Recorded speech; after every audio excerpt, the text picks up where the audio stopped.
Amém. Amém. Ainda de pé, Gálatas capítulo 4. Gálatas capítulo 4. Obrigado, meus irmãos. Versículos 21 até o final, versículo 31.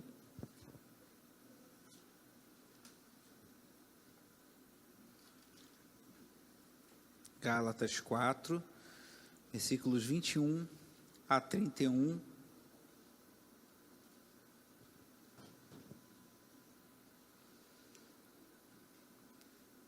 Diz assim a palavra do Senhor: Digam-me vocês, os que querem estar debaixo da lei, acaso vocês não ouvem a lei? Pois está escrito que Abraão teve 2 filhos, um da escrava e outro da livre. O filho da escrava nasceu de modo natural, mas o filho da livre nasceu mediante promessa. Isso é usado aqui como ilustração. Estas mulheres representam 2 alianças. Uma aliança procede do Monte Sinai e gera filhos para a escravidão. Esta é Agar. Agar representa o Monte Sinai na Arábia e corresponde à atual cidade de Jerusalém, que está escravizada com os seus filhos.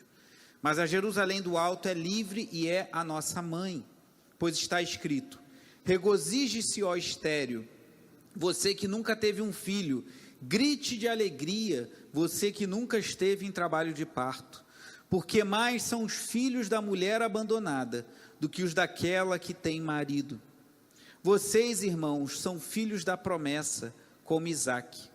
Naquele tempo, o filho nascido de modo natural perseguiu o filho nascido segundo o Espírito. O mesmo acontece agora. Mas o que diz a Escritura? Mande embora a escrava e o seu filho, porque o filho da escrava jamais será herdeiro com o filho da livre. Portanto, irmãos, não somos filhos da escrava, mas da livre. Oremos. Pai amado e bendito, que essa porção tão preciosa, tão rica da Tua palavra, mas que numa primeira leitura pode parecer difícil, venha trazer luz, esperança, alegria, fé em nossos corações nessa noite. Que possamos, Senhor, render-nos a Ti, que venhamos a nos render nessa noite à realidade, à verdade de que somos pecadores, salvos pela graça. Que se alguém aqui ainda nutria alguma expectativa, alguma esperança de conseguir méritos diante do Senhor pelos seus próprios esforços, assim como Abraão e Sara fizeram ao entregar Agar para que se deitasse com Abraão, que possa esse irmão, essa irmã nessa noite render todas as suas forças, abaixar as suas armas, render as suas defesas e reconhecer que só há esperança em Ti, Senhor. Que assim como Abraão creu, isso lhe foi imputado para a justiça, e depois de muitos anos ele teve Isaque, assim o Senhor nos chama hoje a viver pela fé e confiar que o Senhor é poderoso para cumprir cada promessa em nossas vidas. Abençoa-nos nessa noite em nome de Jesus. Amém. Os irmãos presentes podem sentar.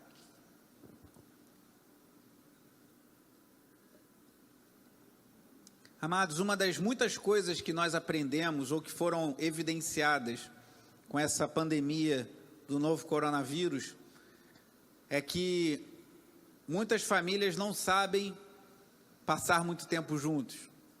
Muitos casais, às vezes unidos, casados talvez por muitos anos, ao terem que conviver manhã, tarde e noite, às vezes os 2 trabalhando em casa, ao terem que ficar com os filhos o dia inteiro, quando em nossa sociedade muitos delegam a educação e o cuidado dos filhos a terceiros, a escola durante a semana, há uma babá no final de semana, há um tio, uma avó, que ajudam em tudo, isso não é errado, nem colocar na escola é errado, mas devemos ponderar isso, pois a responsabilidade e o cuidado pela educação dos filhos cabe aos pais. E agora com os filhos em casa, 24/7, muitas famílias vivenciaram problemas. O número de divórcios aumentou, de problemas, até de violência contra mulheres. E essa pandemia veio nos evidenciar que talvez algumas famílias que achavam que estavam tudo bem, que as coisas estavam bem estruturadas, não estavam tão bem assim. Mas será que existe família perfeita? Será que nesse mundo em que vivemos existe alguma família, algum casamento, alguma relação entre pais e filhos que não sofra de nenhuma enfermidade, por assim dizer? Eu creio que não era necessário uma pandemia para nós descobrirmos que não.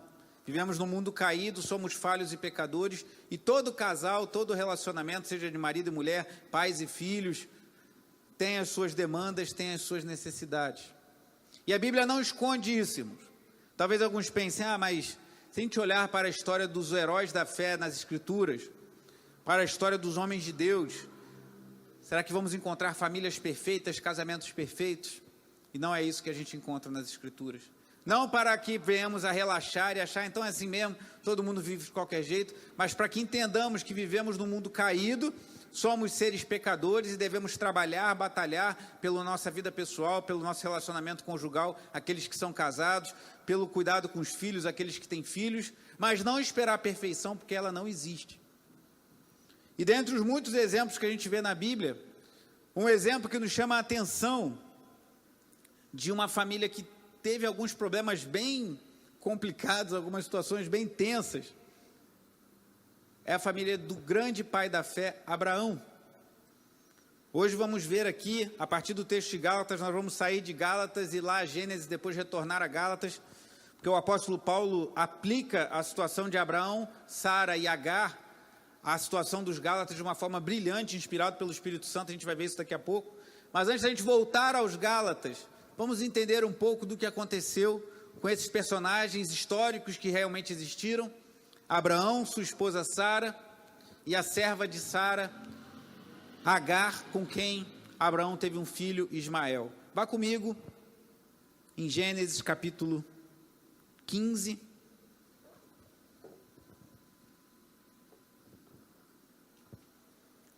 Primeiro livro da Bíblia, Gênesis capítulo 15.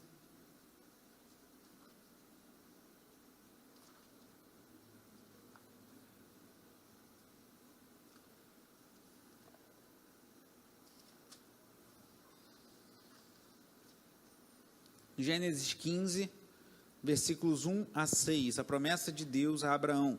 Diz assim, Gênesis 15, 1 a 6. Depois dessas coisas, o Senhor falou a Abrão, que depois Deus mudou o nome dele para Abraão, numa visão. Não tenha medo, Abrão, eu sou o seu escudo, grande será a sua recompensa. Mas Abrão perguntou, ó soberano Senhor, que me darás se continuo sem filhos, e o herdeiro de que possuo é Eliezer de Damasco? E acrescentou, tu não me deste filho algum, um servo da minha casa será o meu herdeiro. Versículo 4, então o Senhor deu-lhe a seguinte resposta, seu herdeiro não será esse, um filho gerado por você mesmo será o seu herdeiro.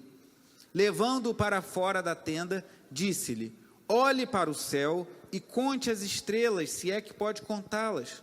E prosseguiu, assim será a sua descendência. Lê o versículo 6 bem alto comigo, por favor. Abrão creu no Senhor, e isso lhe foi creditado como justiça. Abraão já tinha, aqui Abrão ainda, ele já estava casado, já tinha sua esposa, não tinha filhos, e ele queria ter filhos, e Deus fez promessas para ele. Ele falou, meus herdeiros serão os filhos do meu servo. E Deus falou, não, e Abraão, como lemos aqui, creu e isso foi creditado como justiça. Abraão creu em Deus, creu que Deus tinha poder para realizar essa promessa, mesmo em circunstâncias tão difíceis. Mas vamos agora ao capítulo 16, uma leitura um pouquinho mais extensa, preste bastante atenção, versículo 1 do capítulo 16. Ora Sarai, mulher de Abraão, que também depois teve o nome mudado para Sara, Sarai, mulher de Abrão, não lhe dera nenhum filho. Como tinha uma serva egípcia chamada Agar, disse a Abrão, já que o Senhor me impediu de ter filhos, possua a minha serva, talvez eu possa formar família por meio dela. Abrão atendeu a proposta de Sarai. Quando isso aconteceu, já fazia 10 anos que Abrão, seu marido, vivia em Canaã. Foi nessa ocasião que Sarai, sua mulher, lhe entregou sua serva egípcia Agar. Só até aí. Então aí você pensa, é compreensível. Abrão já estava ali há 10 anos e a mulher não engravidava. Então ela foi, naquela época, naquela cultura, isso era permitido, entregou a serva. Abrão teve relações com a serva de Agar, para que ela engravidasse e desse um filho a ele. Aí talvez você pense, será que a Bíblia está validando isso? Será que a Bíblia está dizendo que isso é válido ainda em nossos dias? Ou que Abraão fez certo em tomar essa atitude? Certamente não, irmãos. Só uma observação. Nem tudo que a Bíblia relata é formativo, tem a intenção de nos fazer entender que a gente deve fazer igual. Algumas coisas são informativas. Aqui Deus está mostrando que Sarai temeu não ter filho, convenceu Abraão, que tinha ouvido de Deus que teria um filho, e Abraão cedeu à proposta de sua mulher, ele errou nisso, e se deitou com a sua serva. E olha o que diz já no versículo 4, irmãos. Ele possuiu Agar e ela engravidou. Quando se viu grávida, começou a olhar com desprezo para a sua senhora. Bastou um versículo para já começar a ter problema na família. Ele deitou com a serva engravidou, e aí foi só ela ver que estava grávida, ela começou a desprezar, porque a sua Sara, embora fosse a patroa dela, por assim dizer, não conseguia dar filhos para o seu marido, e ela conseguiu engravidar de Abraão. Olha o problema instalado, versículo 5. Então Sarai disse a Abraão: caia sobre você a afronta que venho sofrendo. Coloquei minha serva em seus braços, e agora que ela sabe que engravidou, despreza-me, que o Senhor seja juiz entre mim e você. Versículo 6, respondeu Abraão a Sarai: sua serva está em suas mãos, faça com ela o que achar melhor. Então Sarai tanto maltratou Agar, que esta acabou fugindo. Meu Deus, que família de Abraão. Sara deve ter perturbado muito a cabeça dele, e ele não se posicionou. Ele falou: tudo bem, está te perturbando, faz com ela o que você quiser. E Sarai começou a perturbar, que a mulher falou: eu não aguento mais, vou embora, e fugiu. Então, fica claro que Deus não está recomendando a poligamia, né, o homem ter várias mulheres, que logo no início aqui a gente já vê vários problemas, e a mulher ainda estava grávida, e o filho nem nasceu ainda. Versículo 7, o anjo do Senhor encontrou Agar perto de uma fonte no deserto. Abraão mandou a mulher que ele tinha engravidado para o deserto, quer dizer, a mulher dele, né? Sarai mandou, no caminho de Sur, e perguntou-lhe: Agar, serva de Sarai, de onde você vem, para onde vai? Respondeu ela: estou fugindo de Sarai, a minha senhora. Disse-lhe então o anjo do Senhor: volte à sua senhora e sujeite-se a ela. Disse mais o anjo: multiplicarei tanto os seus descendentes que ninguém os poderá contar. Disse-lhe ainda o anjo do Senhor: você está grávida e terá um filho, e lhe dará o nome de Ismael, porque o Senhor o ouviu em seu sofrimento. Versículo 15, Agar teve um filho de Abrão, e este lhe deu o nome de Ismael. Abraão estava com 86 anos de idade, quando Agar lhe deu Ismael. Então, Agar teve o filho, voltou lá para aquela confusão toda que estava na família, e teve o filho. Pedi para fazer mais uma leitura aqui no capítulo 17, versículo 15. Deus aparece a Abraão e muda o seu nome, agora aparece como Abraão, pode perceber. Versículo 15 do capítulo 17, diz também Deus a Abraão: de agora em diante sua mulher já não se chamará Sarai, seu nome será Sara. Eu a abençoarei e também por meio dela darei a você um filho. Sim, eu a abençoarei e dela procederão nações e reis de povos. Deus mudou o nome de Sarai para Sara, que significa princesa. E qual foi a reação de Abraão, o grande pai da fé, respeitado por judeus, por muçulmanos, por cristãos, todos aqueles que creem nas escrituras? Qual foi a reação de Abraão ao ouvir isso de Deus? Versículo 17, Abraão prostrou-se com o rosto em terra, riu-se e disse a si mesmo: poderá um homem de 100 anos de idade gerar um filho? Poderá Sara dar à luz aos 90 anos?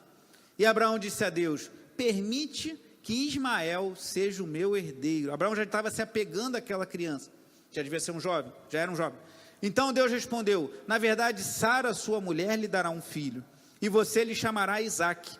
Com ele estabelecerei a minha aliança, que será aliança eterna para os seus futuros descendentes. E no caso de Ismael, levarei em conta o seu pedido, também o abençoarei, eu o farei prolífero e multiplicarei muito a sua descendência. Ele será pai de 12 príncipes, e dele farei um grande povo. Mas a minha aliança eu a estabelecerei com Isaque, filho que Sara dará a você no ano que vem, por esta época. Então Deus falou: eu vou abençoar Ismael, Abraão. Afinal de contas, ele é teu filho também. Mas a minha aliança eu vou fazer com Isaque. não com Ismael, porque é Deus que estabelece com quem ele vai fazer aliança, não somos nós. E aí no versículo 21, para terminar essas leituras de Gênesis, capítulo 21, versículo 3, cumpre-se a promessa de Deus. 21, 1 a 3. O Senhor foi bondoso com Sara, como lhe dissera, e fez por ela o que prometera. Sara engravidou e deu um filho a Abraão em sua velhice, na época fixada por Deus em sua promessa. Abraão deu o nome de Isaque ao filho que Sara lhe dera. Só até aí. Então, mesmo Sara rindo, porque teve uma ocasião que Deus trouxe essa promessa a Sara e ela riu, mesmo Abraão não crendo e rindo, ainda assim, Deus foi generoso, foi misericordioso e abençoou Sara e Abraão, e eles tiveram um filho, Isaque, como nós conhecemos a história. E essa história daria para a gente fazer uma pregação só em cima dessa história, tem muita gente a aprender. Como falei, Deus não está validando a poligamia, Deus está mostrando, pelo contrário, se você olhar por outra ótica, como é problemático quando um homem tem duas mulheres. A mulher grávida ainda já começou a ter problema com Sara, e Sara a expulsou, e Abraão deixou correr. Quantos problemas aconteceram, e o anjo do deserto foi resgatar a mulher no deserto, senão talvez a mulher tivesse morrido grávida, ou nascesse o filho numa situação muito complicada. Depois ela fugiu de novo, e foi assistida por Deus novamente. Mas o que essa história tem a ver com os Gálatas?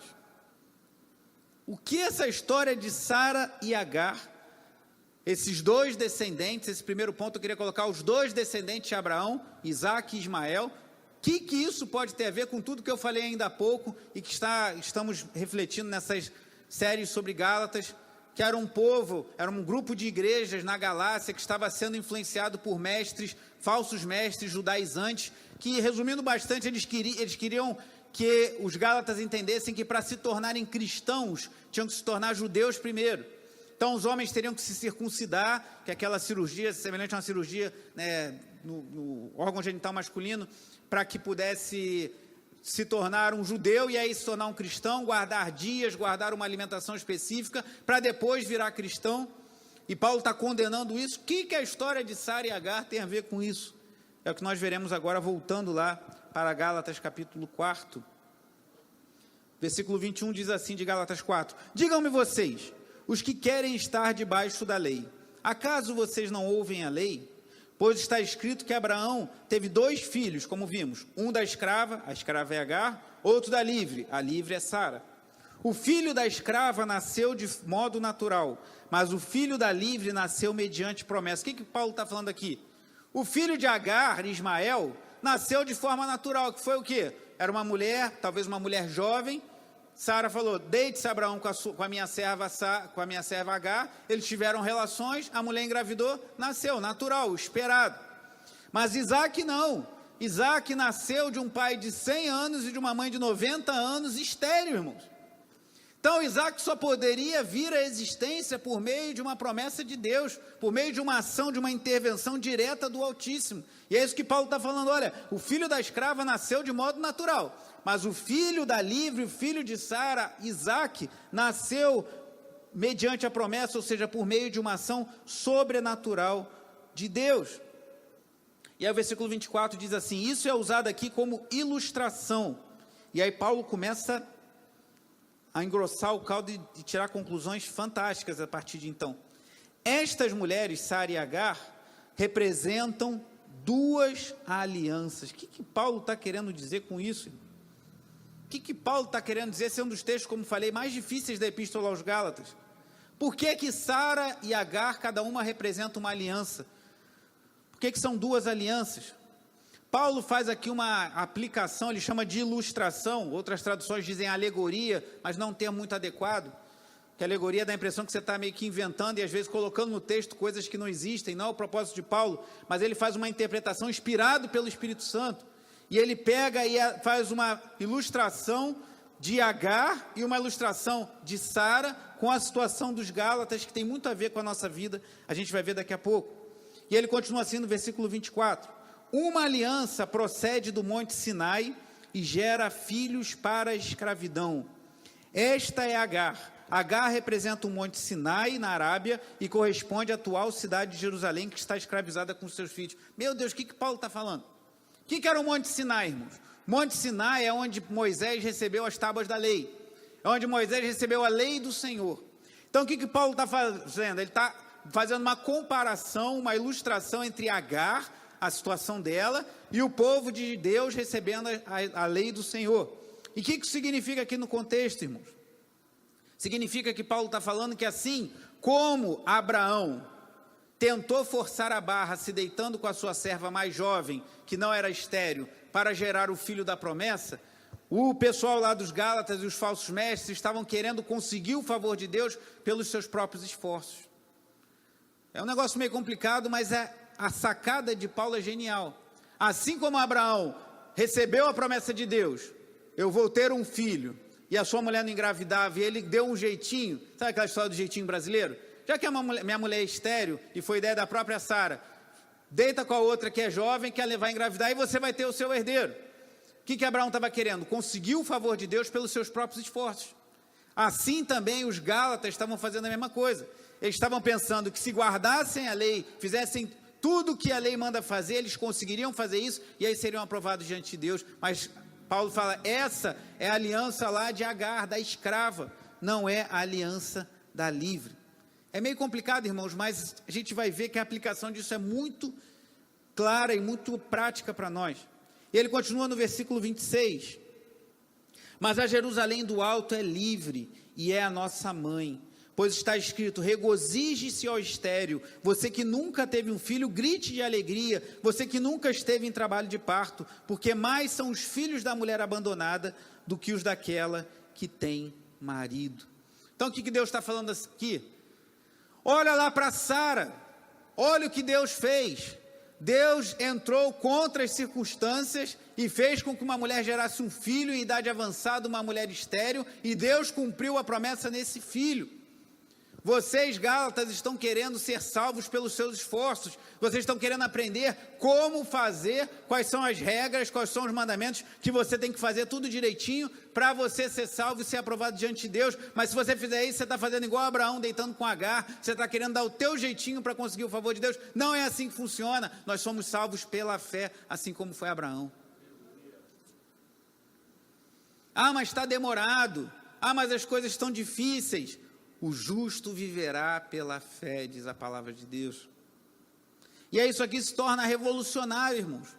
Porque, como alguém já disse, a salvação pelas obras é a religião natural do ser humano.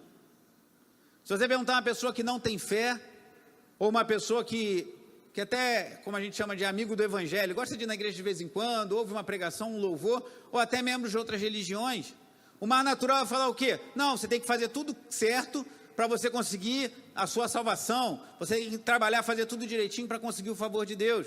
Você tem que fazer como Abraão, em outras palavras, que a mulher dele não estava conseguindo engravidar, então consegue um jeitinho brasileiro, porque ele tinha que ter o herdeiro dele. Mas o que o evangelho de Jesus Cristo nos fala, não adianta. A mulher pode até engravidar, a mulher pode até ter um filho, mas aquele não vai ser o filho da promessa. O filho da promessa veio no cumprimento da fé de Abraão, que creu que Deus poderia engravidar sua mulher, ainda com 90 anos, ele com 100 anos, e ela dará à luz o filho mesmo sendo estéril, e ficar, como lemos aqui, gritando de alegria. Porque é isso que Deus faz, irmãos. Agar representa a força do homem para realizar os propósitos divinos. Lembra da Torre de Babel? O que os homens fizeram? Eles quiseram construir uma torre para alcançar os céus e para alcançarem a Deus. E o que deu nisso? Confusão. Babel significa confusão. Então, a Torre de Babel representa o quê? O esforço humano para chegar aos céus, e termina o quê? Em confusão. Agar representa o quê? O esforço de um casal que deu um jeitinho para que a promessa se cumprisse, mas não adianta fazer isso, porque o que Deus prometeu de realizar pela fé, só será feito pela fé, irmãos. Aqueles mestres lá dos Gálatas, eles queriam que os Gálatas fizessem coisas para obter o favor de Deus. E isso é o que acontece hoje, infelizmente, em muitas igrejas ditas cristãs, ditas evangélicas. Se você fizer a campanha tal, se você passar 7 dias em tal situação, se você fizer isso, se você passar pelo corredor tal, se você fizer tal e tal procedimento, você vai obter o favor de Deus. E esses que fazem isso estão fazendo igualzinho aos falsos profetas dos dias de Paulo. De certa forma estão fazendo igual aos Gálatas, até piorado na verdade, querendo criar um mecanismo para obter o favor de Deus, e não existe. Aí talvez você pense, mas isso tira todas as minhas amarras, isso tira todas as minhas seguranças, mas é isso que Deus quer mesmo. Deus quer que você fique sem segurança nenhuma em você mesmo e que você apoie somente nele.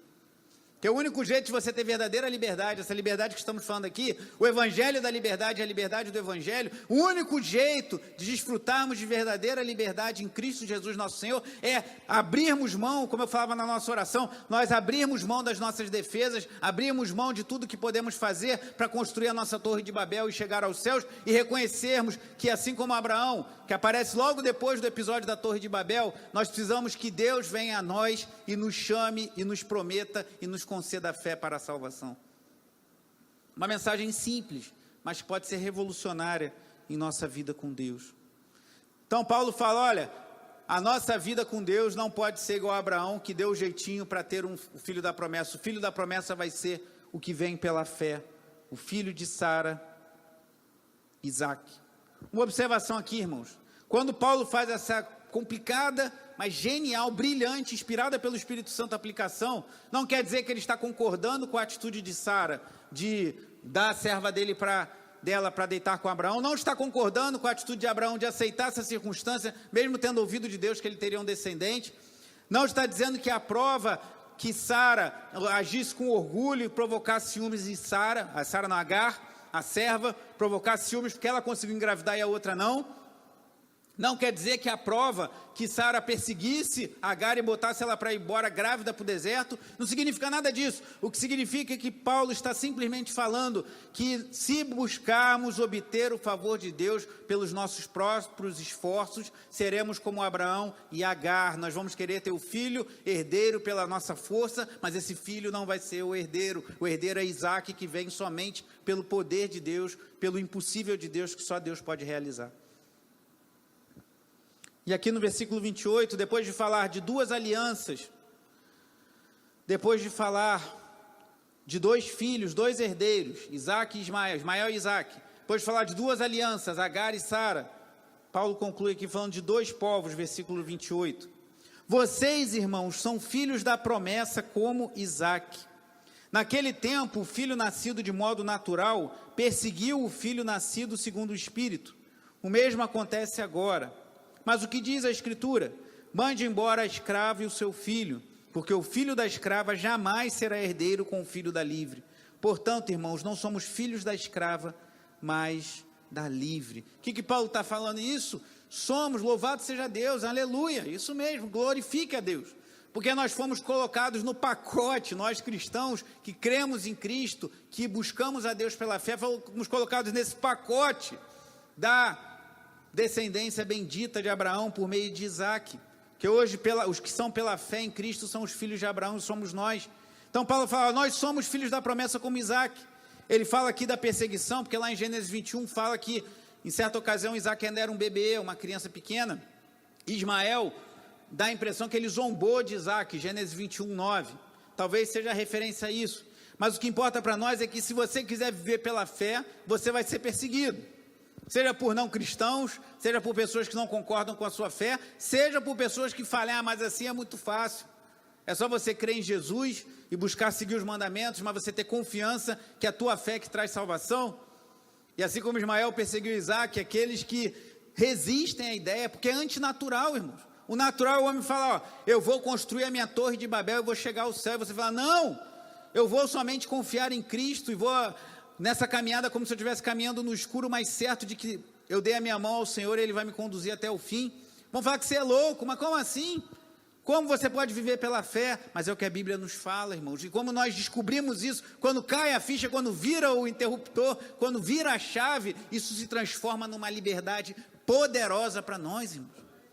Porque você não tem que fazer mais nada para obter o favor de Deus, que isso é uma ilusão. Você foi enganado talvez por pessoas que te pregaram o evangelho errado, ou pelo seu próprio pecado, ou pelo seu próprio orgulho, porque não temos como nos chegar a Deus pelos nossos esforços. Agora, quando vira a chave, você fala, Deus me amou de tal maneira que entregou o seu Filho unigênito para morrer em meu lugar, e ao ter fé, só crer nisso, só isso tudo, colocar a minha fé em Cristo como Senhor e Salvador da minha vida, me reconhecer como pecador, reconhecer que sendo pecador eu deveria ter ido para aquela cruz, reconhecer que por falhar nos propósitos de Deus, por falhar em cumprir a palavra de Deus integralmente, eu precisava de um substituto, e Cristo é esse substituto, e Ele foi para aquela cruz, e Ele derramou o seu sangue em meu lugar, e ao crer nisso, eu depositar minha fé naquele que foi colocado no madeiro e ressuscitou o terceiro dia, e subiu aos céus, está sentado à destra de Deus Pai Todo-Poderoso, de onde há de vir para julgar os vivos e os mortos, como diz o credo apostólico, ao colocar a minha expectativa, a minha fé, a minha esperança, eu sou salvo, Deus manifesta seu amor por mim, e aí eu reconheço, realmente eu não podia fazer nada, eu preciso de Jesus, eu preciso de um Salvador, eu desesperadamente preciso de um Salvador para ter esperança, e a nossa vida muda completamente, porque você não vai fazer mais boas obras para obter o favor de Deus, você já obteve o favor de Deus, você vai fazer boas obras, você vai buscar viver de acordo com os mandamentos do Senhor, não para obter o amor de Deus, como uma esposa desesperada que faz de tudo para obter o amor do seu marido que a despreza, ou vice-versa. Ou como um filho carente do amor do pai que faz tudo para conseguir esse amor.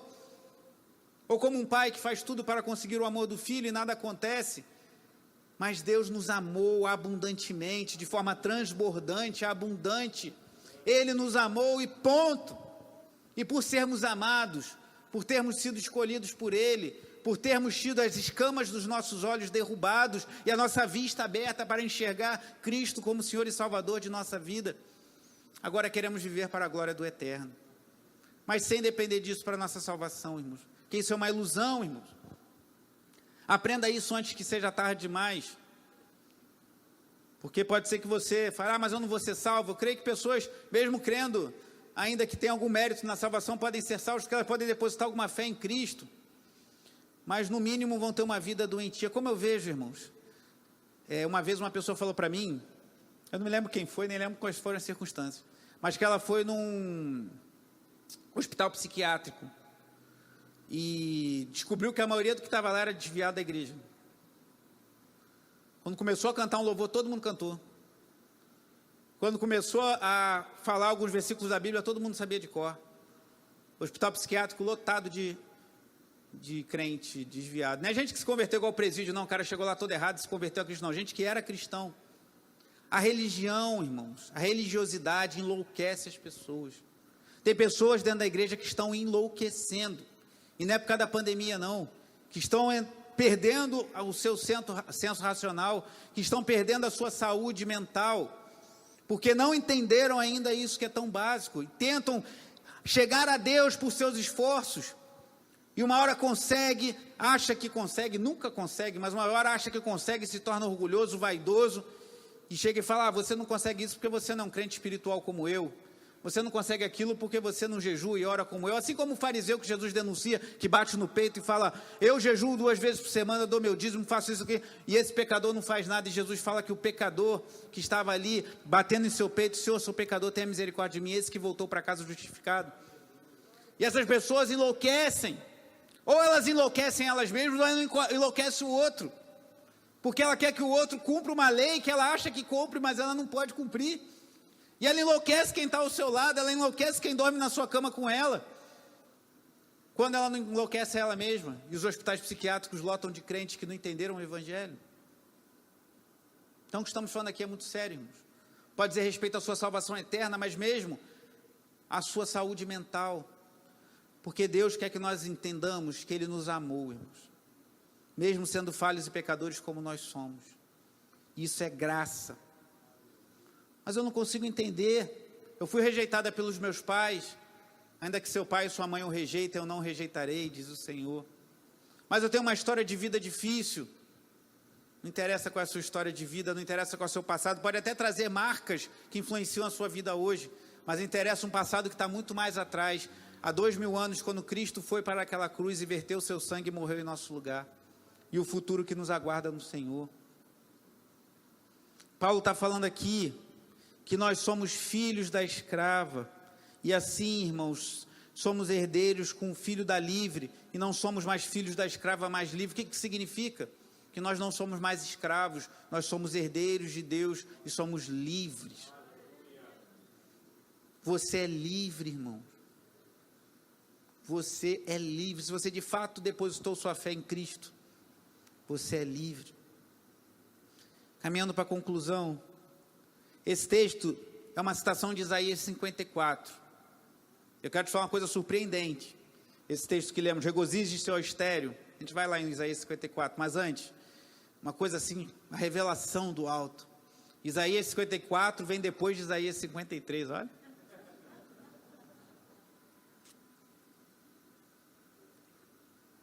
E embora eu tenha falado isso em tom de brincadeira, há algo muito profundo nisso. Vai lá comigo em Isaías 53.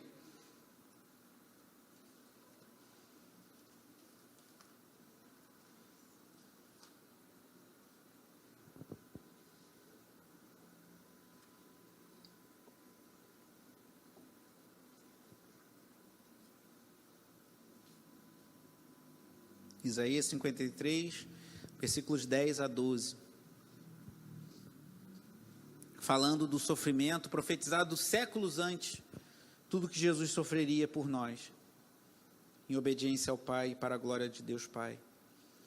Isaías 53, 10. Contudo, foi da vontade do Senhor esmagá-lo e fazê-lo sofrer.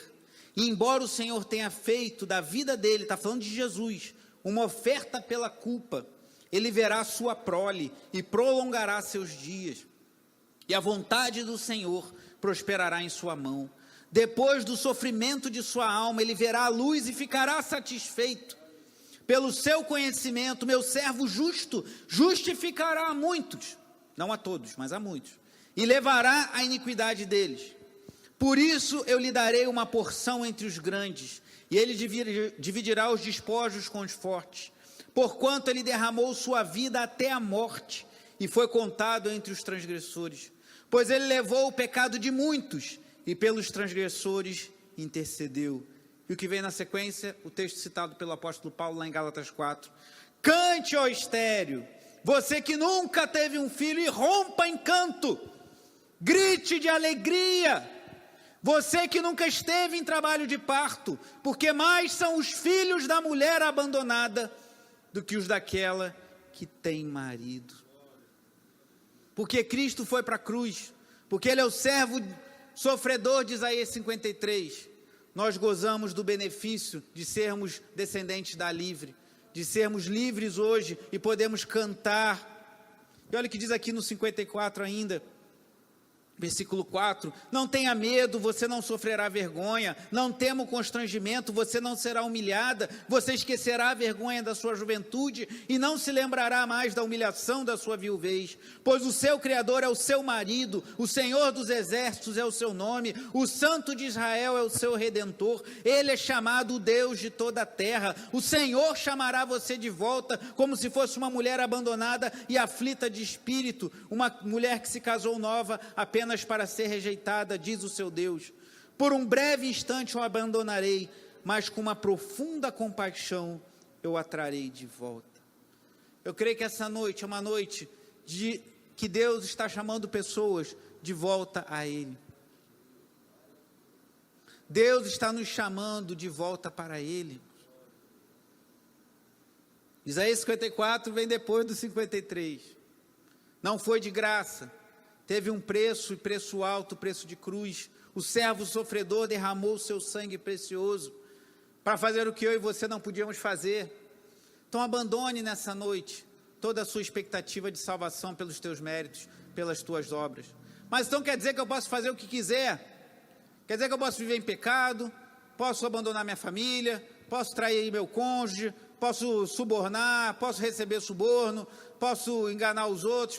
Se você pensar isso, provavelmente você não foi salvo ainda. É uma boa oportunidade de você se arrepender dos seus pecados essa noite e pedir a Deus que perdoe seus pecados. Mas se você realmente foi alcançado pela graça de Jesus, você vai entender que o amor de Deus é tão poderoso que você vai querer glorificá-lo, e aí você vai voltar para a lei de Deus, para a palavra de Deus, e falar, eu quero viver à altura dessa lei, porque o amor de Deus me alcançou, mesmo sabendo que eu não posso cumpri-la. Para concluir, o pastor Timothy Keller fala o seguinte, vou pedir uma ajuda aqui das universitárias. Nesse sentido restrito, figurado, o filho de Agar, Ismael, representa a busca da salvação pelas obras, e de Sara, que é Isaac, a dependência da salvação pela graça divina. Ismael é você falando para Deus, eu posso chegar aí no céu. Assim como Abraão falou com Sara, tudo bem, vou me deitar com ela e vou ter o herdeiro. E Isaac é a gente falando para Deus, Senhor, minha mulher é idosa, ela é estéril, não tem como ter filho, eu só posso chegar nos céus se o Senhor vier a mim. E aí, para concluir, 4 tipos de pessoas que o Timothy Keller coloca. Colocou aí? Ah, já está. Está um pouquinho pequeno, mas dá para você entender.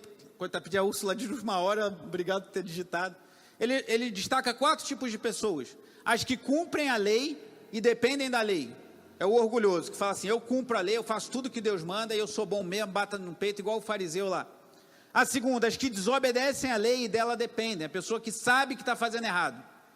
Eu sei que Deus manda não roubar, não matar, não adulterar, eu faço tudo errado, eu sei que estou errado, e a pessoa às vezes fica numa crise, numa culpa, numa baixa autoestima, porque está errada, e sabe que está errado. Então, primeiro, acha que está certo e se esforça para estar certo, e fica orgulhoso, vaidoso, e muitas vezes está iludido. O segundo, acha que sabe que Deus pede as coisas, ele não consegue, se sente o pior dos pecadores.